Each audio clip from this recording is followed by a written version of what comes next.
تا د واده په غږ راویښ شوم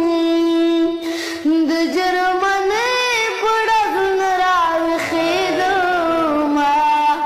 او راویښېدمه دا نننۍ شپه مې د مرګ ده نن به د بل په کور کې ستر ماتوینه او ماتوینه د دلګانو په اختیار یم کیسې به اورم سر به ښکته ګرځومه او ګرځومه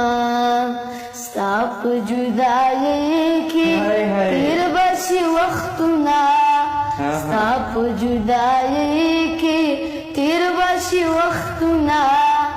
مینې دې ملنګ کړم